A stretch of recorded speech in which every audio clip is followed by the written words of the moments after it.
Hello दोस्तों, आज मैं आपको बताऊंगी कि देव प्रबोधिनी एकादशी पर माता तुलसी और शालिग्राम का विवाह क्यों कराया जाता है।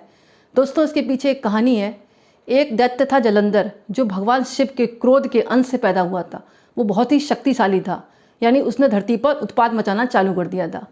और उसकी पत्नी थी वृंदा। वृंदा जो थी पतिव्रता नारी थी, जो कि बहुत तेजस्वी थी। जब तक उसकी पत्नी रहती तब तक जलंधर का कोई भी वध नहीं कर सकता था। इसी कारण उसको पता भी था कि मैं शिव का अंश भी हूँ और मेरी पत्नी जो है पतिव्रता है। इस कारण वो बहुत ही उत्पात मचाने लगा था। अब देवताओं ने भगवान विष्णु के पास जाकर शरण ली कि भगवान विष्णु जी आप कुछ करो, यानी वृंदा का सतीत्व नष्ट करो, तभी जलंधर को मारा जा सकता है। तो भगवान विष्णु ने जलंधर का रूप धरा और वृंदा के पास गए। वृंदा अपने पति को पहचान नहीं सकी।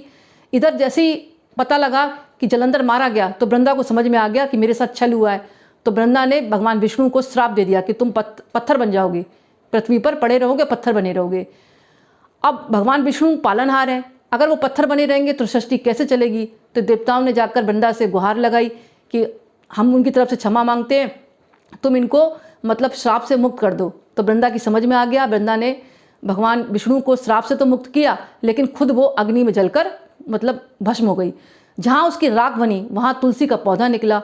भगवान विष्णु ये देखकर कि माता मतलब वृंदा में इतनी शक्ति है, तो उसकी शक्ति को देख के वो बहुत खुश हुए और उन्होंने कहा आज के बाद मेरी पूजा तो होगी होगी, लेकिन मेरी पूजा में जो भी मेरा भोग लगाएगा उसमें तुलसी की पूजा जरूर होनी चाहिए, यानी तुलसी का एक पत्ता जरूर होना चाहिए। अगर कोई व्यक्ति तुलसी नहीं डालकर मेरा भोग लगाएगा तो कितना भी अच्छा भोग दे, मैं उस भोजन को नहीं ग्रहण करूँगा, यानी मेरे भोग में तुलसी का पत्ता जरूर होना चाहिए। और इसके साथ साथ उन्होंने कहा कि मेरा एक रूप पृथ्वी पर पाषाण के रूप में रहेगा, जो कि शालिग्राम के रूप में माना जाता है। तभी से जो है तुलसी माँ और शालिग्राम का विवाह चालू हुआ।